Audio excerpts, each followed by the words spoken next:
What's up, kids? Chris here. So happy Friday, first of all. And out on a hike this morning. It's a beautiful Friday morning here in Memphis, about, 50 degrees. Found a nice 10-miler nearby, and there's a coffee shop halfway between my house at the 5-mile mark and then 5 miles back to the hiking stuff. So perfect setup. Anyway, this question, the how to get out of admin work, comes up in different formats and different ways in this group, and it comes up in our mastermind a lot. People just working to be able to do this, like on a Friday, right? How do you get out of the non-money making activities that really drag you down, that you should be able to, in theory, systemize or delegate, but it's a struggle to do that, right? It's not always easy to just be like, I'm gonna make money and I'm gonna actually start just delegating this out and building a system around it. That's not just as simple as it sounds. What's up? Good to see you. And so it's really important to make sure that we do that in a really systematic way. Hi. We want to do that in a really systematic way, okay? So if you want to get your days back and you want to only do the stuff that makes you money and you want to quit doing the admin stuff, then let's talk about the strategy of actually how to do that, okay? So the reason I get to hike like this and spend all day playing on a Friday is because I've put the systems and processes in place. Cian, good morning, good to see you. But it's not just as easy as people want to make it sound like, oh, you just download this software and use Trello and, hire a VA. We've all been there, right? We know it's not that simple. Okay, so for me, let me just kind of backstory and tell you how I made this progression happen and how I see so many other people do the same thing. It's really, really straightforward. It just takes discipline and dedication, and you're gonna have to bite the bullet and commit to this thing, okay? That's just all there is to it. So I used to spend all day Monday and all day Friday doing administrative tasks, right? It was when I was early on in this process of learning to be more efficient in my agency.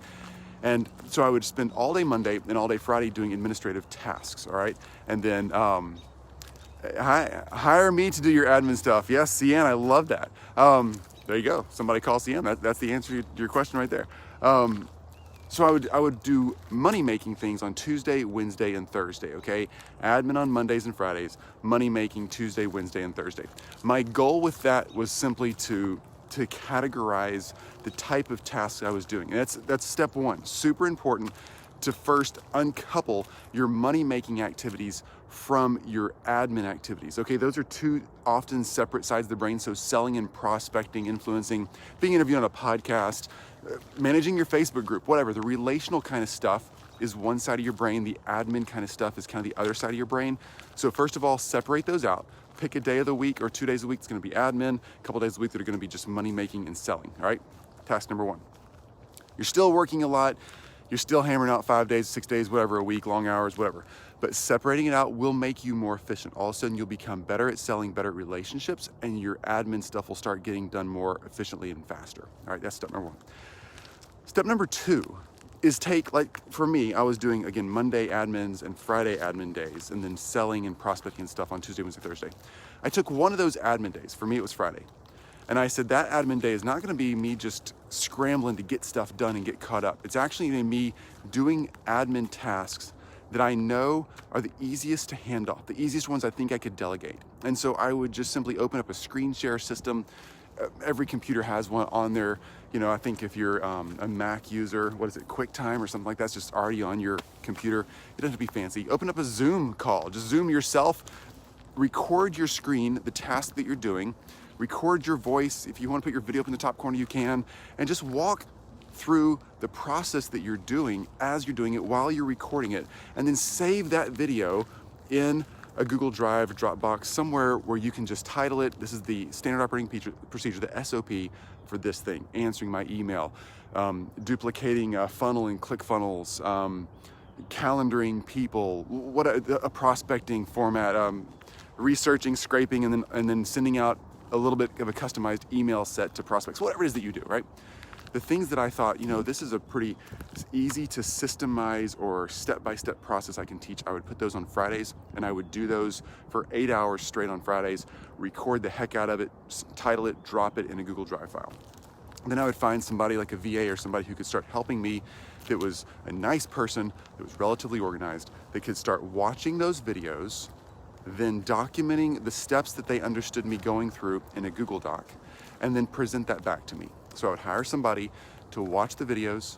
So they go watch the how to handle Chris's inbox video. Then they would write the steps down that I covered in a Google Drive, a Google document. And then they would come back to me and say, okay, I've watched the video 3 times through now. I think I got all the steps documented out. Will you check the document? So I would check the document, make any tweaks I thought were necessary, and then send them off to go and try to manage my, in that case, inbox for a day, right? Manage the inbox, go ahead and prepare any emails that you think the way I would, save them in drafts, don't actually send any real ones. Keep it kind of safe and kind of confined, and let them go through the process of helping you by watching the video you've prepared, seeing the documented list, really thinking it through and doing it. Once you do that, you have effectively trained and handed off a significant project, right? And then you just got to go back, tweak it a few times, continue to meet with them, once a week, once a day for 30 minutes, whatever, just helping them continue to grow. Not doing the projects for them, but clarifying where they could have gone wrong, how they could have made it a little better, being a super awesome person and awesome leader as you're doing that. So again, Mondays and Fridays I would take as admin days. Tuesday, Wednesday, Thursday, I would make selling and prospecting, trying to separate those two things out. It's like a really significant whole little beaver system going on over here. That's pretty cool.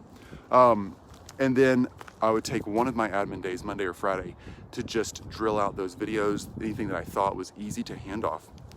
The stuff that you want to hand off first are things that take a lot of your time, that are relatively easy to see how you could standardize a step-by-step process in there, like explaining it, step 1, step 2, step 3, step 4, and then record those videos. It takes a lot amount of your time, relatively easy to put steps in place. If you can think that way, then you can record a video about that and you can hand it off to somebody else. That's the things I would focus on all day Friday, just drilling those. Within about a month or 6 weeks, I probably got half, or I'd say even 75% of my administrative time back. Like, I was no longer the one doing it. Somebody else was doing it. And all of a sudden I had free time to throw a half day in and go for a hike like this, or to be able to prospect more, or to be able to just take some time and stop and be strategic and think about my work and think about my business and actually make really good decisions. So that's how I would start. That's how I started. It's how so many other people I know have started. And I've taught that process over and over and over again. It's really, really straightforward to get your life back by starting a simple process like that. David Nathan, was any of the admin stuff client facing? Yes. So emailing, calendaring, even basic like website creation. I used to do all my own web creation for our digital agency. Like, you know how it is when you start out, you're doing all the ads, you're doing all the web creation, you're even doing the graphic design stuff, right? So a lot of stuff that was client facing, like creating the basic structure of a website and getting it kind of pre-formatted for me. Yes, that's technically client facing, but it could stop at me before it could get public. That's helpful. Emailing and like actually being on the phone with a client. Being on the phone with a client is definitely more of an advanced skill. That's something that we let people who've been with us for months actually, then they can start actually talking to a client. Client emails that's client facing, that's pretty easy to automate, or not automate, but delegate, because they can prepare a draft email, and until you're comfortable with how they say things or how they answer questions, you can tweak that a little bit. And in that process, you can build a pile of email SOPs. So when clients ask certain questions, there's already a templated format that handles 90% of the answers, and they can pre-templatize that, add a little fluff if your staff member thinks it's appropriate, and then give something back to you in the form of a draft, so you can just take a peek and make sure it's okay. So David, hope that answers your question. When it comes to real client management, client relationship kind of stuff, yes, our staff does all that for me. I hardly ever interact with our clients. I do that once a month for a 30-minute phone call with each client. But other than that, I don't. But that just takes time and trust, right? And as you sell more, make more money, get more free time to be more productive, more prospecting, you can level up on those staff members that can handle that kind of interaction. And we have folks all over the world who are working directly with our clients. So that's not since I'm American and most of our clients are in the American culture, I used to think, I gotta have Americans to be able to handle that language skill or whatever. We found that's actually not true. Some things need to be cleaned up if we're doing some copywriting or something for a client, sure. But if it's just client communication, our clients have learned to trust our folks who are even international and come to really value their skill sets just because they have an accent. I don't know, I think that's really cool, actually. I think a lot of our clients actually really love talking and interacting with folks from other places in the world. It's interesting. All right, David, by the way, everybody, feel free to ask questions as always. Great to see you, David, by the way. It's great to see you, man. And Patrice, awesome to see you. David asks, and you did that with part-time VAs? Yes. So David, even now, all of our team, I'm trying to think this through if I'm getting this right. I'm just thinking through all our team members.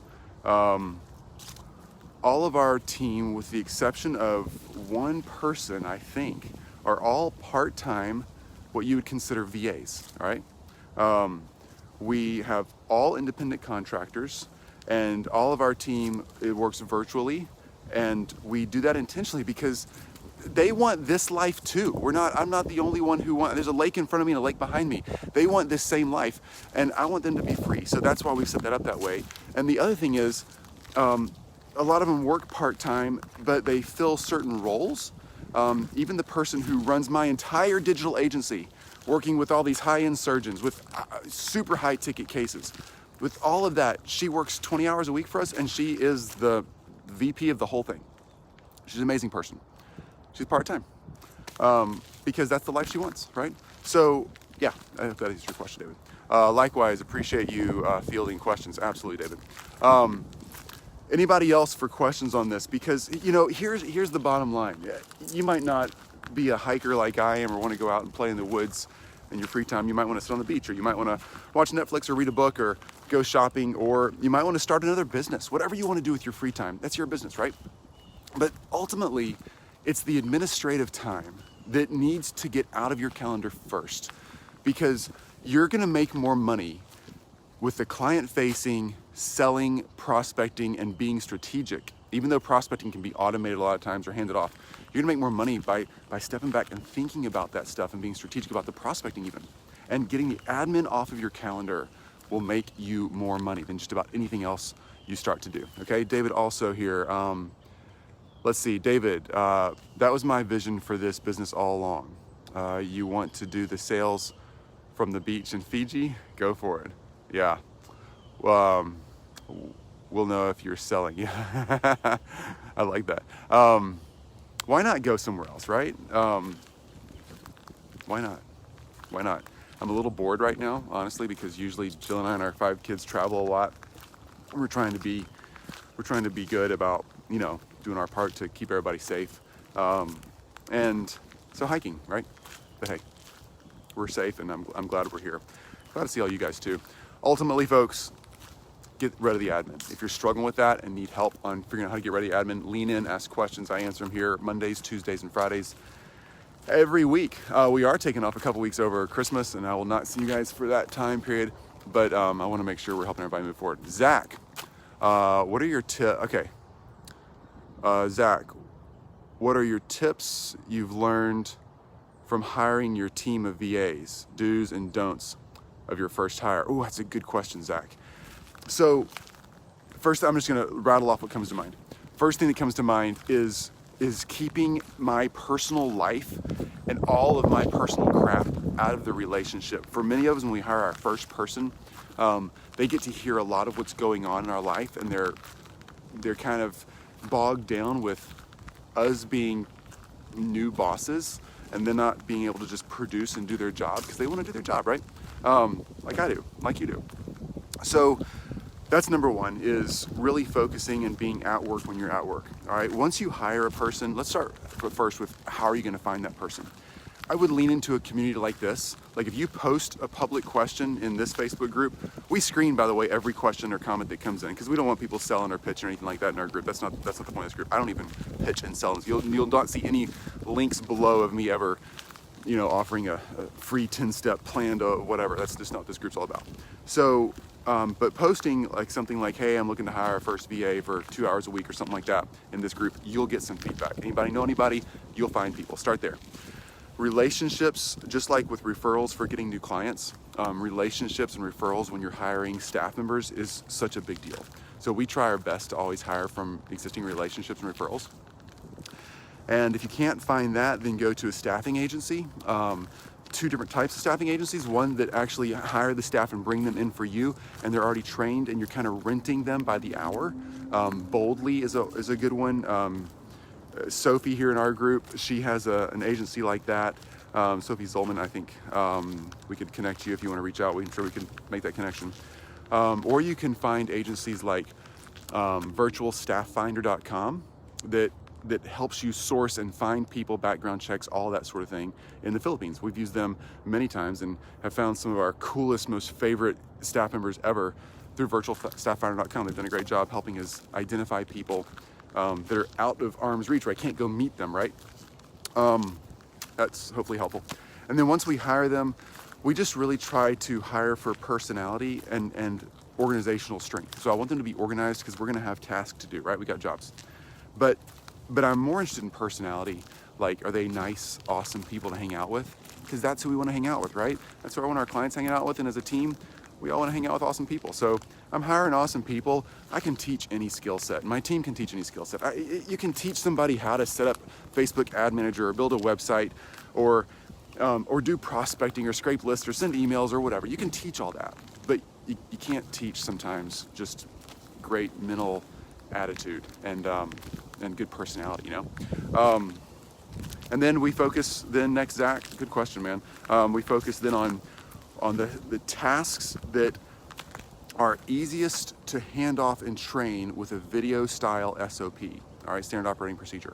So something where, again, like I or another key staff member on our team, this is your first hire, so it'd be you, could record what's going on your screen and hand that off and say, okay, today I'm gonna walk you through how to, set up a ClickFunnels account and copy somebody's, funnel and make it our own, or something like that. If you're a funnel hacker, I'm just making that as an example. And so you just simply open up the software. Here's how you log in. Here's how you set up a new funnel. Here's how you drag one over. Here's how we go through the process. Spend an hour just recording the video, upload it, and let somebody watch it. Like I mentioned a few minutes ago, go back in those steps. If you didn't catch the beginning of this one, it'll help you, and you'll see the steps to help delegate that. So we do that. We mentor. And then we let them go do the task or project in a safe place where they're not going to be dropping it out to the public. And then we mentor through that process and say, oh, that was awesome. 80% of this is fantastic. Let's clean up 20% of it. Let's go back and add a few points to the SOP and do it again. Try it again, That's how we do that. So great question, Zach. If you have any more, let me know. I'm still here. Rock. I only feel comfortable spending like $75 a week for maybe 3 hours a day. Is that doable? Project management stuff. Oh yeah, so let me just think the math through there real quick, Rock. 3 hours a day, that's, I'm laughing because you guys, I'm a finance major and a business major. I owned a financial advisory firm before I did my digital agency, sold that in 2012, and I'm struggling to multiply 3 times 5, which is 15, but thank you for letting me stall so I could figure that out. You think I'd be good at math. So yeah, so that would be $5 an hour, Rock. Yeah, you're totally in the right neighborhood for a VA, like a good VA, entry-level VA in like, say, the Philippines. $5 an hour could be a good rate there. I hear people paying VAs, I used to hire in India and met some wonderful people there, in Turkey, in Pakistan, and in multiple places around the world at different rates. We've spent more of our time in the Philippines and love those people. It's become kind of part of our culture now. And so I think, some people trying to hire a VA for $2 an hour sounds really skimpy to me. And we've found some amazing people for $4 to $6 an hour. And our staff makes even more than that as they grow with us and stay with us, for sure. Our goal is to pay our staff significantly higher than the friends that they have in their own communities. That's what we try to do. So anyway, you could totally do $5 an hour and find some amazing people in the Philippines. I'm sure of that, Rock. It's a great zone to start in. And let me scroll down here. Doug, hey, good to see you, dude. Patrick, hey man. Zach. It's 15 hours. It's for 15 hours a week. Thank you, Zach. Doug, just got a VA with a great attitude. Best part, she reached out to me. Hard part right now is finding time to train her. Exactly why I need her, right? So Doug, since you just jumped in here a few minutes towards the latter part of this conversation, go back to the beginning of this conversation And in the first 5 minutes or so, I'll walk you through how to kind of the basic steps of how to do some basic video SOP creation, standard operating procedure creation, and build that into a Google Doc, but letting your new team member do all of that building work. You're just recording the process. Lean in and ask more questions. If y'all want to know more about how to do that, I can talk about that another day. But Doug, go back and check that out, because you can actually be doing your job and building an SOP at the same time without duplicating your effort or wasting your time, and letting them build the training process around that, like I just discussed earlier in this conversation, same video, is a great way to get that going. And they learn better that way. Rock, what about time zone stuff? I need them to respond in our time zone. Yeah, so Rock, a lot of the international VAs work on US time zones. Thinking of 2 of our VAs right now in the Philippines, one of them works at our night, one of them works at our day. And we let our VAs choose that, because it seems like half of them want to work during our day and half of them want to work during our night. Just, we kind of like the split. So ask them. A lot of people over there work the night shift because that's where the opportunity is at, and they've kind of built a life around working the night shift. Several of our people, I'm amazed. I'm like, don't you want to work during the day, your time? It's okay, you don't have to. And they're like, no. I'm like, our family works this way, everybody I know works this way, this is the way our community works, it's okay. So great, I think you won't have any trouble at all finding that, Rock. Okay, Doug, I'm paying $6 an hour right now, and my VA is from the Philippines. Cool, Doug, perfect. Doug, I plan to give her a raise as she grows up with us. Perfect, great plan. Take care of your peeps, I know you will.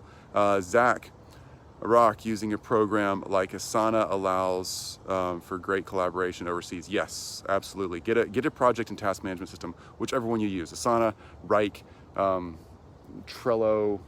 I haven't played with Monday.com, but it sounds like it's pretty good. Anything like that that brings that communication together is so helpful. Good tip there, Zach. Rock, we use ClickUp, perfect, and tons of integrations with the integration and G Suite, perfect. Thanks so much for the recommendations. Yeah, P.S. ClickUp is way better than Asana, haha. I'll let you and Zach fight that out. Everybody has their preferences on which project and task management suite they want to use. In that argument, we use one called Rike, W-R-I-K-E. It's not the prettiest. It gets the stuff done. We've been using it for, 6-7 years now. Ultimately, you find the one you find, you get the one that your team is using, and if it works well, crush it. Don't change every 5 minutes, because it just takes so much of your team's time and distraction to change that kind of thing. Just stay after it and do the one that works great for you. Y'all are awesome, guys. Just love hanging out here. Let's see here. Zach, Rock, I will check out ClickUp today. What do you use to integrate for? Great. We use Notion, seems like. I've never used ClickUp, by the way, guys, but I know a lot of folks in our mastermind that I get to interact with a lot. A lot of those people use ClickUp, and they're amazing agency owners. Rock is in our mastermind. Amazing agency owners, and I'm sounds like ClickUp's quite amazing. I just don't want to take the time in our agency to change up things. Okay, what's up? Oh, dude, man, great to see you. Gage, good to see you, man. I'm so glad you're here. David, let's see. We left Nation. Let's see. Notion was more flexible. We need to click up. Cool. Y'all can keep fighting this out. Patrick Lancaster, what's the minimum amount of hours we can hire for to make a small dent in performance? Yeah. So Patrick, when I first hired my first VA, I hired them for probably an hour or 2 a day. I remember when I first hired my VA from the Philippines. She's amazing, still a friend of our family's, doesn't work for us anymore. It's probably an hour or 2 a day, and I was so freaking scared because we were so broke. Oh my gosh. And so, $5 an hour or whatever, an hour a day, $25 a week, $100 a month. That doesn't sound like much now, but man, that was a big deal then. So you can totally hire somebody for an hour or 2 a day. You can hire somebody for probably 2 hours a week. There's lots of VAs out there who are really good, who've collected 5 or 10 clients, and they're willing to work for you for like a few hours on a Friday because they've already got a decent book of business going, and that's great, really easy. And you can make that happen. So hope that helps. You don't have to hire them for all day kind of thing at all. Let's see here. Rock, it's like a big bad, okay. Yes, Rock, great. Let you guys keep talking process. Gage, 90% just closed a $6,000 web deal. Way to go, Gage. Dude, that's awesome, man. Super stoked for you. Zach, Patrick Lancaster, I think it's too hard to state without knowing what you're doing, but hiring a few hours alone can make a huge difference. Performance, yes, absolutely. Zach is 100% right. Just getting, I mean, if you say, you know, I've got this one process that really engages me. I'm trying to get off the trail here so people can pass without feeling creeped out like I'm videoing them. Oh, by the way, check out, okay, so I'm gonna answer that last part about VA hours. Lake behind me, super cool park. This is the largest park in the nation, largest city park in the nation, by the way, here in Memphis, Tennessee. Right back here over my shoulder, right there is a herd of buffalo, bison. Here, I'll flip the camera around. I don't know if I can zoom in. Oh yeah, check them out. Isn't that crazy? That's like a mountain of Wyoming right now. Okay, so back to the conversation about VAs. So bottom line is, if you're saying, you know, I want to budget for just a couple hours of a VA's time right now and not have to go too overboard, just pick the project or task that you do on a weekly basis that's just simply taking your time. Hi there. It's just simply taking your time, and it's not requiring a lot of your skill set. It's just a time spender, but you have to do it. Emailing and calendaring is often the quickest thing to grab, because it doesn't require a high-end skill set to manage 80-90% of the emails you get. A lot of that is just pretty repetitious work. Same with calendaring, all right? Hey, can we grab a quick meeting? Yes, we can. What time? How about next Tuesday? Can't do it Tuesday. How about Thursday? There's all that back and forth. Can be solved with a simple automation in, like, you know, Calendly or Schedule Once or something like that. But then there's even still a little bit of feedback that has to go back and forth in an email or a Facebook message or whatever. A VA can handle all that. So find those little things that take you, you know, a couple hours a week that you're just like, I constantly am doing this, and hand it off. Use that time to go prospect and sell. You can level up your income a little bit, use some of that income to level up your staff and your team, delegate a little more complex task, and keep building that. And really quickly, you can get yourself out of admin work. Let's see here. Hey, Yvonne, awesome to see you. Hi, Chris. I definitely have to hire someone as of January 1st. Yeah, I recognize I can't scale the way I'd like to by trying to do everything myself. So true, Yvonne. I'm glad to hear you say that on behalf of all of us, because everybody in this group, we're all entrepreneurs, we're all way overachievers, all very intelligent, all problem solvers. We know we can do just about anything we put our minds to, which is our biggest weakness. It's our biggest strength and our biggest weakness. Strength because it lets us accomplish so much awesome stuff. Weakness because we all fall in this trap of, I'm trying to do everything, right? I know I can handle more. I'm trying to do everything, and it just collapses. So Yvonne, way to shout that out for everybody here. All right, folks, any other questions? If not, I'm gonna bail and finish my 10-mile hike. I'm almost to the coffee shop at the halfway point. I'll sit and chill for a little while, listen to an audiobook, and then get back out here. What a great day. You guys have a great weekend. You know, before I go, end of the year stuff coming up here. This is an amazing time for all of you to be selling and helping your prospects. You all know so much. Your expertise is through the roof, and so many people that you serve and that are in your potential prospect list are struggling. You may be struggling. You may be having a successful year. Whatever, it doesn't matter. But the people that are in your sphere of influence are struggling, and they are needing your help, all right? And you can give them the hope and a chance to succeed in 2020 by reaching out to them and letting them know, here's what I do, and we have a plan, and we can help you move forward. So this end of the year in 2020, this has been one of the most amazing year ends I've seen, with so many agencies who are taking that mindset and just helping people move forward. You don't have to be about selling. You just got to be about helping. And people right now need help more than ever. And they might need creative ways to do payment plans for your services. They might need creative ways to space things out over a couple months, but you can completely book your program, your coaching, your done-for-you service, all that stuff right now. It's absolutely an amazing time. So get out there and be awesome. Keep helping people. Enjoy your weekend. Take some time off. Yvonne, where are you? Country, state? I am in the USA, Memphis, Tennessee. My house is 5 miles down that trail right there. And I'm walking almost to a coffee shop here, and then back, just out for a hike on our green line system today. Just love it. Gotta hop off for a client call. David, great to see you. Chris, but thanks for popping in here. love these sessions with you, man. Same here. Y'all all have a fantastic weekend. Get out there and crush it, guys. Rest this weekend. Get ready to rock it next week. Take a little time off, watch a little TV, go for a hike, hang out with some friends in a safe way. We'll catch you all later. Bye.